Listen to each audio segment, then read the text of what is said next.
إن الحمد لله نحمده ونستعينه ونستغفره ونعوذ بالله من شرور أنفسنا ومن سيئات أعمالنا من يهده الله فلا مضل له ومن يضلل فلا هادي له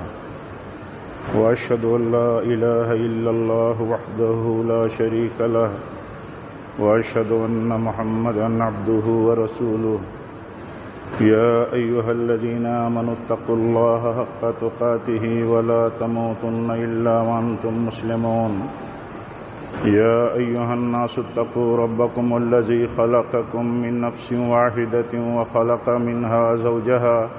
وبث منهما رجالا كثيرا ونساء واتقوا الله الذي تساءلون به والأرحام إن الله كان عليكم رقيبا يا أيها الذين آمنوا اتقوا الله وقولوا قولا سديدا يصلح لكم أعمالكم ويغفر لكم ذنوبكم ومن يطع الله ورسوله فقد فاز فوزا عظيما أما بعد فإن خير الحديث كتاب الله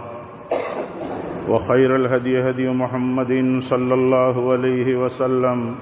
وشر الأمور محدثاتها وكل محدثة بدعة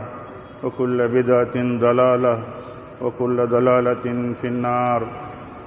أعوذ بالله من الشيطان الرجيم بسم الله الرحمن الرحيم إنما يخشى الله من عباده العلماء جامعہ محمدیہ منصورہ مالیگاؤں کے قابل قدر ذمہ داران، عزت مآب علماء کرام، عزیز طلباء، دیگر محترم حاضرین جمعہ، آج ہمارے لیے جامعہ محمدیہ کے تمام اوپر سے نیچے تک کے منتسبین کے لیے، جماعت اور سلفیان عالم کے لیے یہ صدمے کا دن ہے، یہ مصیبت کا دن ہے، اس لیے کہ ہم سب کے مربی، ہم سب کے مشفق، ہمارے جماعت اور جامعہ کی متفق علیہ شخصیت، معتبر اور باعتبار شخصیت آج ہم سے جدا ہو گئی۔ اور آپ جانتے ہیں کہ علماء کی موت یہ مصیبت ہے، جس طرح علماء کی زندگی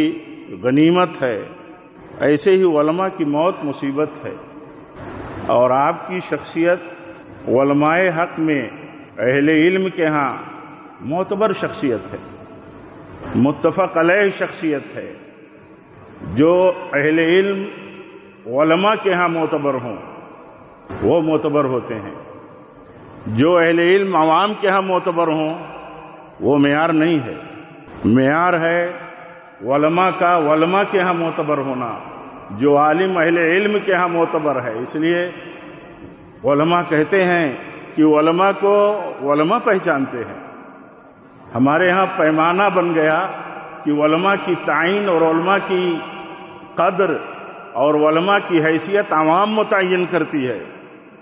علماء کی حیثیت علماء متعین کرتے ہیں، کیونکہ ان کا علم اور ان کا فضل، ان کا مقام، ان کی ثقافت، وصول اور ضابطوں سے اگر کوئی جانتا ہے تو علماء جانتے ہیں۔ اس لیے علماء جب رخصت ہوتے ہیں تو وہ خلا دے کر کے جاتے ہیں، جو خلا بھرتا نہیں، جو خلا پر نہیں ہوتا۔ اور اہل علم کی نگاہیں، ان کی نظر بہت اچھی طرح اس بات پر ہوتی ہے کہ ایک بڑا عالم جب جاتا ہے تو کتنا خلا چھوڑ کے جاتا ہے، کتنا بڑا خلا چھوڑ کر کے جاتا ہے، اور وہ دیکھتے ہیں کہ اس کے پور ہونے کی شکل کیا ہے۔ اللہ تعالیٰ جامعہ محمدیہ کو، جماعت کو آپ کے جانے کا جو صدمہ اور جو نقصان پہنچا ہے، اللہ تعالیٰ اپنی رحمت خاص سے اسے دور فرمائے اور ہم سب پر اللہ تعالیٰ رحم فرمائے۔ میرے بھائیوں، ہم نے اس وقت جاننے سمجھنے کی کوشش کی ہے عام طور پر جب ہم محروم کر دیے جاتے ہیں کسی بڑی نعمت سے، کسی بڑے عالم کی نعمت سے، اس وقت عام طور پر لوگ احساس کرتے ہیں۔ ایسا نہیں ہے کہ لوگ احساس نہیں کرتے، ان کی قدر، ان کی نعمت، ان کا اللہ کا فضل ہونا نہیں مانتے، لیکن عام طور پر یہی صورتحال ہے۔ جب حادثہ بڑا ہوتا ہے اور بھرپائی کی کوئی شکل نہیں نظر آتی ہے تب احساس ہوتا ہے، اور اس وقت باتیں ہوتی ہیں۔ دکتور رحمہ اللہ کا ہمارے بیچ سے جانا بہت بڑا صدمہ ہے، بہت بڑا حادثہ ہے۔ اللہ تعالیٰ ان کی مغفرت فرمائے، ان کے اہل خانہ، ان کے اہل و عیال کو اللہ تعالیٰ صبر کی توفیق دے، اور ان کی مسلسل اس مدت کی علالتوں میں جو انہوں نے، ان سے منتسبین نے اور جامعہ نے کتنی فکر اور کوششیں کی ہیں، ان کی شفا یابی کے لیے، ان کی راحت و عافیت کے لیے اللہ تعالیٰ انہیں بہتر سے بہتر بدلہ عطا فرمائے، اور جامعہ کو اور سارے منتسبین اور اہل و عیال کو جس عظمت کے ساتھ، جس ثقافت کے ساتھ، جس اعتبار کے ساتھ آپ نے اپنی پوری زندگی کام کیا ہے، اس کا، اس رول کو اور اس عمل کو جاری رکھنے کی شکل پر حتی الامکان پوری استطاعت پر غور کرنے کی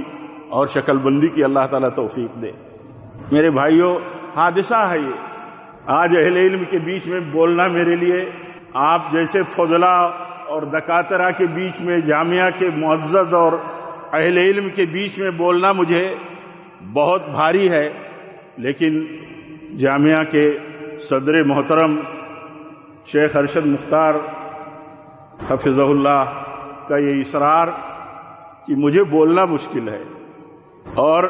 آج جامعہ کے جتنے بھی ذمہ دار اور علماء ہیں،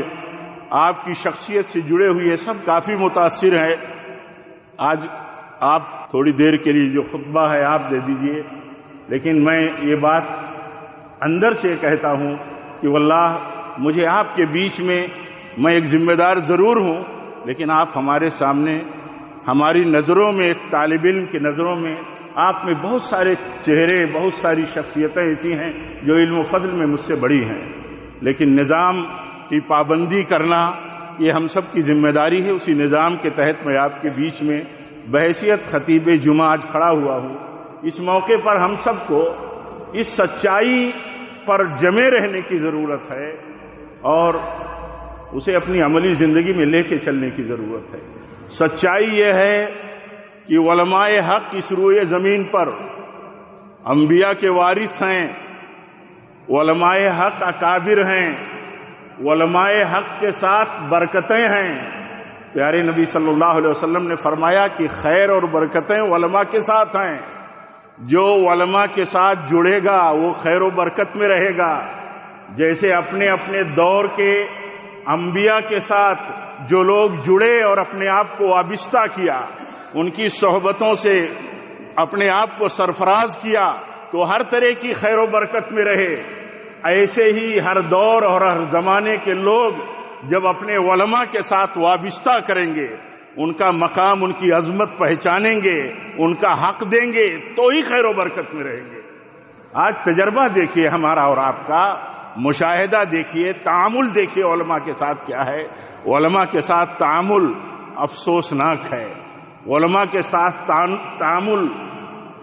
رونے کا ہے، رونے کا ہے۔ ایسا تعامل علماء کے ساتھ ہے۔ علماء کے ساتھ تعامل، علماء کی قدر ہمارے اکابر جانتے تھے۔ ہم پوچھیں تاریخ سے، امام احمد بن حنبل رحمۃ اللہ علیہ اپنے استاد ناصر السنہ محمد ابن ادریس الشافعی رحمہ اللہ کی کتنی قدر اور کتنی تعظیم کرتے تھے۔ آپ سوچ سکتے ہیں، ہم لوگ سوچ سکتے ہیں خالی، یا کبھی بول سکتے ہیں، لیکن عام طور پر عملی زندگی میں یہ چیز نہیں دیکھتے کہ ایک استاد ہے ہمارا اور ایک شیخ ہے جس سے ہم نے علم اور تربیت حاصل کی ہے، اس کے لیے ہم کبھی دعائیں بھی کرتے ہیں۔ عام طور پر پتہ نہیں، عام طور پر تو صورتحال یہی ہے، لیکن آپ دیکھیے روز دعا کرتے ہیں، روز دعا کرتے ہیں۔ آپ کے فرزند ارجمند پوچھتے ہیں یہ کون شخصیت ہے کہ ابا جان آپ روز دعا کرتے ہیں، روز دعا کرتے ہیں ان کے حق میں۔ وہ سنت کے علم بردار تھے، یہ سنتوں کے شیدائی تھے، ہماری آپ کی نسبت بھی سنت و حدیث کے ساتھ اللہ تعالیٰ نے بطور فضل ہمارے ساتھ یہ کیا ہے، تو ہماری زندگی میں بھی یہ چیز رہنی چاہیے۔ ہم اپنے علماء کے لیے کتنی دعائیں کرتے ہیں، کتنا ادب اور ان کی تعظیم بجا لاتے ہیں، اور ان کے جانے کے بعد ہم کتنا ان کے مشن کے تئیں، ان کے اخلاق اور ان کے قدروں کو ان کی زندگی میں صرف علم کے اعتبار سے نہیں، عمل کے اعتبار سے جو جاری تھی اس کو ہم کتنا ریز کرتے ہیں، کتنا بڑھاتے ہیں، کتنا لے کر کے چلتے ہیں۔ باتیں کرنے والے ہم عام طور پر باتیں کرنے والے ہیں، لیکن باتوں اور علم کا کوئی اعتبار نہیں ہے۔ اس وقت تک اعتبار نہیں ہے جب تک باتوں اور علم کی روشنی میں ہم عمل نہ کرتے ہوں۔ آپ دیکھیے ہماری نسبت سنت اور حدیث کے ساتھ ہے، یہ شرف ہے ہمارے لیے، یہ فضل ہے رب العالمین کا، یہ شرف ہے ہمارے لیے کہ ہماری نسبت اہل حدیثیت کے ساتھ ہے، سلفیت کے ساتھ ہم جڑے ہیں۔ ہم حقیقت میں اہل السنہ ہیں۔ ہندوستان میں اہل السنہ کہہ کر کے ہمارے لیے یہ نسبت کافی نہیں ہو سکتی جب تک کہ ہم اپنے آپ کو سلفی اور اہل الحدیث نہ کہیں۔ آپ دیکھیے اس کا تقاضا ہم پر یہ بنتا ہے، وہ تقاضا یہ بنتا ہے کہ جیسے یہ ہمارے سلف سنت و حدیث کے شیدائی تھے اور ایک ایک سنت اور سنت کے رنگ میں چلنے کے لیے بےتاب رہا کرتے تھے، کوششیں کرتے تھے، ویسے درخواست بھی کرتے تھے کہ ہماری زندگی سنتوں پر چلے، ہم سنتوں پر مریں، میرے لیے دعا کرو۔ امام احمد بن حنبل رحمۃ اللہ علیہ کے لیے کوئی بھائی دعا کر رہے تھے تو انہوں نے کہا میرے لیے دعا کرو اللہ تعالیٰ سے کہ میں سنت پر ہی زندہ رہوں اور سنت پر ہی میری موت ہو۔ ہماری بزرگ شخصیت، ہم سب کی معتبر علمی فقہی اور اخلاق کی بلند مقام کی شخصیت، جامعہ محمدیہ کی عظیم شخصیت، جماعت کی عظیم شخصیت ہمارے بیچ میں نہیں رہے، لیکن وہ علم و عمل کے ایک نمونہ تھے ہمارے بیچ میں۔ ہمارا فرض ہے کہ علم کے ساتھ ہم بھی ایسے اپنا اعتبار، اپنا مقام اور اپنی کوششیں اور اپنا درد علم اور سنت کی روشنی میں لے کر کے چلیں۔ ہم ایسے ہی بننے کی کوشش کریں، دعا کریں، اپنے بھائیوں سے بھی دعا کی درخواست کریں کہ ہماری زندگیوں میں بھی صرف علم نہ ہو اور ہمارے ہاں اعتبار ہو۔ ہمارے ہاں اعتبار کسی عالم کا اس وقت ہو جب علماء ان کے ہاں وہ معتبر ہوں، علماء کے ہاں اللہ۔ آپ دیکھیے جہاں تک ہمارے نیٹ ورک پھیلے ہوئے ہیں، جہاں تک ہمارا کانٹیکٹ اہل علم میں پھیلا ہوا ہے، جماعت اور جامعات میں پھیلا ہوا ہے، آپ دیکھیے دکتور کی شخصیت کتنی معتبر ہے۔ اور ہمارے ہاں اگر اعتبار عوام کی بنیاد پر کسی کا قائم ہوتا ہے، شہرت کی بنیاد پر کسی کا قائم ہوتا ہے، اس کا علم و عمل معتبر نہیں ہے، تو آپ یہ سمجھیے کہ بہت بڑے نقصان اور کھائی میں جا رہی ہے جماعت اور کمیونٹی۔ اور عام طور پر یہی مسئلہ ہے۔ علماء جس قوم میں علماء کے تابع عوام نہ ہو، جس جماعت میں علماء کے تابع سسٹم نہ ہو، علماء کے تابع سسٹم ہونا چاہیے۔ آپ دیکھیے اسلاف نے اس سلسلے میں بہت کچھ لکھا ہے۔ یا ایھا الذین آمنوا اطیعوا اللہ واطیعوا الرسول واولی الامر منکم، واولی الامر منکم سے خلاصہ جو کچھ علماء کی تحریروں سے سمجھ میں آتا ہے کہ اولو الامر سے حکام مراد ہیں، علماء بھی مراد ہیں، لیکن حکام بھی حقیقت میں علماء کے تابع ہیں۔ جیسے اولو الامر اہل علم تابع ہیں سنت اور کتاب کے، ایسے حکام بھی تابع ہیں علماء کے۔ تو حقیقت میں اگر دیکھا جائے تو اللہ اور اس کے رسول کی اطاعت کے بعد علماء کی اطاعت واجب ہے، حکام کے لیے بھی۔ ان کا سسٹم بھی نہیں چلنا چاہیے، علماء کی رہنمائی اور گائیڈنس کے بغیر نہیں چلنا چاہیے، کوئی سسٹم نہیں چلنا چاہیے۔ اگر وہ سسٹم دین سے اور شریعت سے جڑا ہوا ہے تو جو معتبر علماء ہیں، اہل علم ہیں، ان کی رہنمائی میں چلنا چاہیے۔ آپ جانتے ہیں کہ علماء امام ابن قیم رحمۃ اللہ علیہ لکھتے ہیں، کہتے ہیں سمندر کی لہروں کی تعداد میں اگر شبہات آئیں، سمندر کی لہروں کی تعداد میں یا کثرت کے ساتھ اگر شبہات آئے تو علماء کو متزلزل نہیں کر سکتے۔ شبہات میں علماء کو، اور آپ دیکھیے کتنے شبہات آئے، کتنے فتنے آئے، اپنے ملک میں دیکھیے کتنے فتنے چل رہے ہیں، اور بڑے بڑے فتنے آئے اور چلے بھی گئے اللہ کے فضل سے۔ تو ان فتنوں کو پہچانا علماء نے، اور جو عوام تھی انہیں بعد میں سمجھ میں آیا۔ جو عام لوگ تھے، ہمارے جذباتی یا مخلص نوجوان تھے، انہوں نے بعد میں فتنے کو سمجھا، علماء کی پرواہ نہیں کی تو فتنوں کی زد میں آئے، حالات کے زد میں آئے، مشکلات میں ڈالا اپنے کو، اپنی فیملیوں کو، اور اپنے سے جڑے ہوئے سارے منتسبین کو، لیکن علماء نے بروقت فتنوں کو پہچانا کسی بھی نام سے۔ اب وہ تذکرے کا وقت نہیں ہے کہ تذکرہ کیا جائے کہ وہ کتنے فتنے پیدا ہوئے، اور علماء نے بروقت نشاندہی کی کہ یہ فتنے ہیں، یہ فتنے ہیں، وہ شبہات میں نہیں تھے۔ شبہات میں کون لوگ پڑ گئے؟ جو علماء سے آزاد تھے،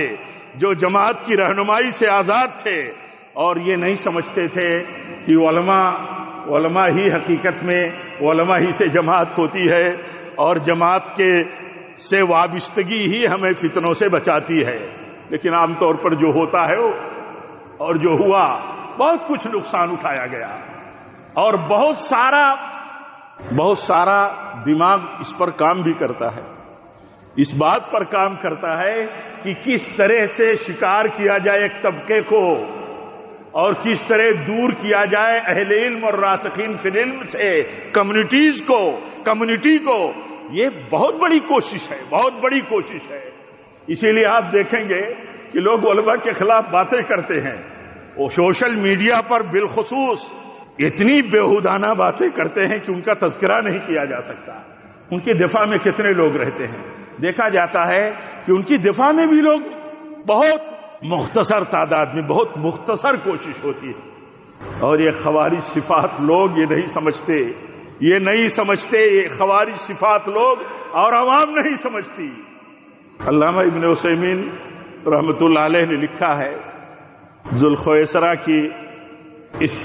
بات کا ذکر کر کے کہ یا محمد اے دل، لکھا ہے کہ جب آپ صلی اللہ علیہ وسلم سے یہ بات کہی جا سکتی ہے کہ آپ عدل کیجئے، آپ انصاف نہیں کرتے، تو لازماً علماء کے تعلق سے یہ بات کہی جائے گی، اور علماء کے تعلق سے یہ بات اگر کہی جاتی ہے جو علماء حق ہیں تو اس کا بھی دفاع ہونا چاہیے، اور اہل علم کے لیے بھی اس میں بہت بڑی بصیرت اور رہنمائی ہے کہ اگر پیارے نبی صلی اللہ علیہ وسلم کے بارے میں آپ کے سامنے یہ بات کہی جا سکتی ہے تو اہل علم کے بارے میں بات کیوں نہیں کہی جا سکتی؟ اس لیے اہل علم کا اعتبار اور مقام میرے بھائیوں قائم کرنے کی کوشش کرنی چاہیے۔ اگر اہل علم کا مقام اور علماء حق کا مقام ہمارے ہاتھوں سے، ہماری کوششوں سے قائم نہیں ہوگا تو در حقیقت ہماری نسبت ہی بہت ناقص ہے، بہت ادھوری ہے۔ آپ صلی اللہ علیہ وسلم فرماتے ہیں من لم یجل کبیرنا ویرحم صغیرنا ویعرف لعالمنا حقہ، آپ فرماتے ہیں لیس منا، آپ فرماتے ہو ہمارا امتی نہیں ہے جو اپنے بڑوں کا احترام و تعظیم نہ کرتا ہو، اپنے چھوٹوں پر جس اعتبار سے بھی چھوٹے ہیں وہ ہم سے، ان پر شفقت ہم نہ کریں، اور ہم اپنے علماء کا حق اور مقام نہ جانیں، تو آپ صلی اللہ علیہ وسلم فرماتے ہو ہم میں سے لیس منا۔ اور آپ نے اسی لیے فرمایا کہ ان من اجلال اللہ اکرام ذی الشیبۃ المسلم وحامل القرآن، حامل قرآن عالم کی تعظیم، اور اپنے بزرگ، ہم میں جو بزرگ ہیں، عمر دراز ہیں، سفید ریش ہو گئے، عمر کو پہنچ گئے، ان کی تعظیم نبی صلی اللہ علیہ وسلم فرماتے ہیں در حقیقت اللہ کی تعظیم ہے۔ کیا ہم میں چھوٹے بڑے لوگ اپنے کسی عالم کی، کسی سماج میں اپنے بزرگ کی تعظیم، کسی جماعت کے بزرگ کی تعظیم اس نقطے سے نظر سے کرتے ہیں کہ ان کی تعظیم ہم پر واجب ہے، ان کے بغیر ہمیں امن نہیں ملے گا، ہم فساد میں گر جائیں گے، دن بدن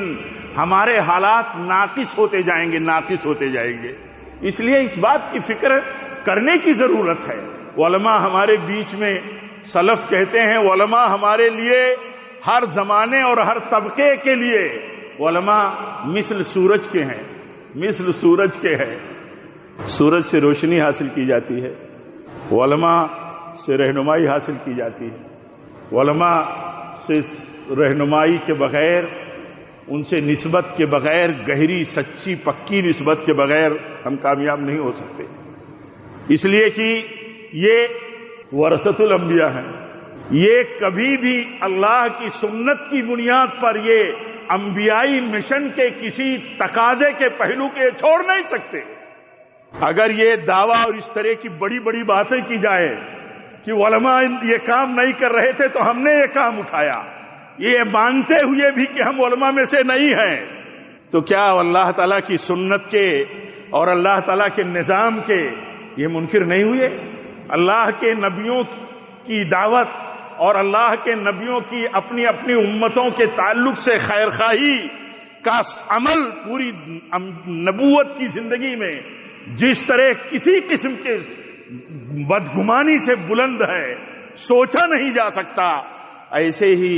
قیامت تک کے لیے امت کی خیرخواہی، فلاح و بہبود کے لیے علماء کی کوششوں میں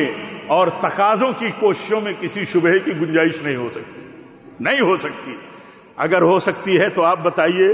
جنہیں اللہ تعالیٰ نے اپنے نبیوں کا وارث بنایا ہے تو کیا وہ اس کے اہل نہیں تھے؟ وہ اس کے اہل نہیں ہیں؟ اہل ہیں. اور ہر دور میں، ہر دور میں، ہر قوم میں جس طرح اللہ تعالیٰ نے نبوت کا سلسلہ جاری تھا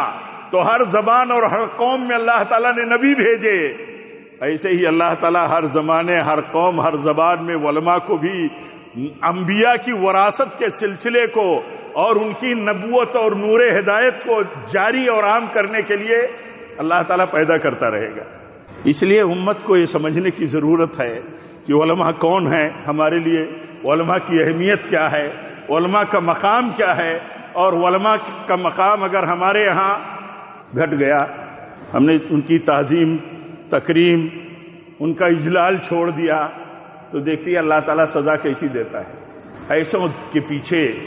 فاسقوں فاجروں کے پیچھے، دنیا داروں کے پیچھے اللہ تعالیٰ لگا دیتا ہے.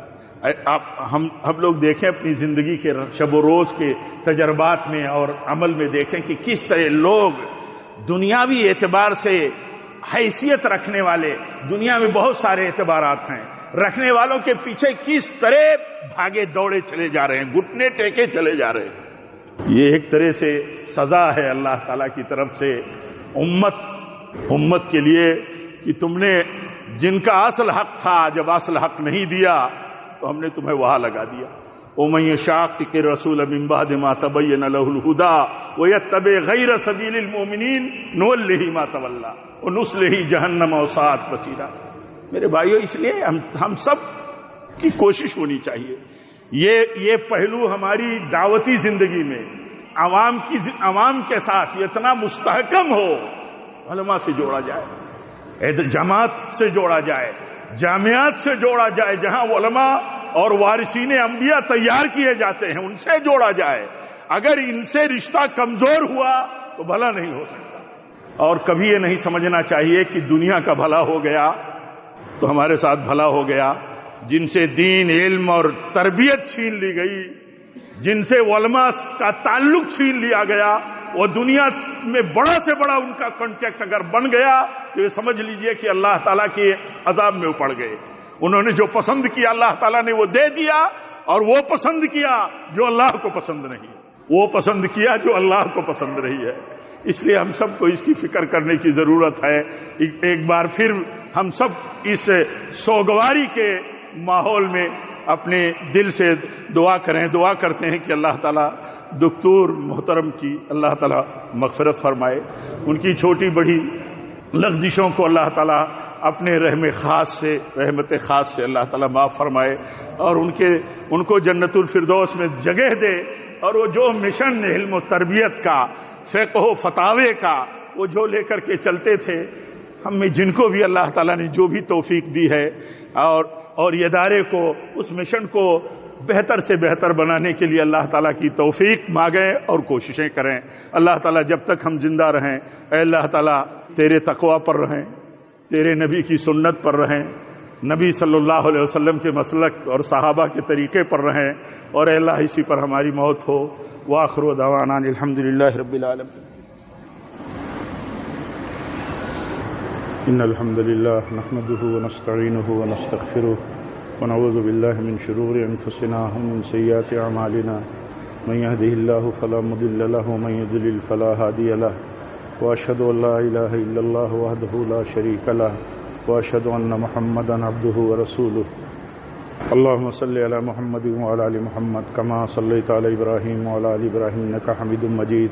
اللهم بارك على محمد وعلى ال محمد كما باركت على ابراهيم وعلى ال ابراهيم انك حميد مجيد۔ عباد الله رحمكم الله، اقول قولي هذا واستغفر الله لي ولكم ولسائر المسلمين، واخر دعوانا الحمد لله رب العالمين۔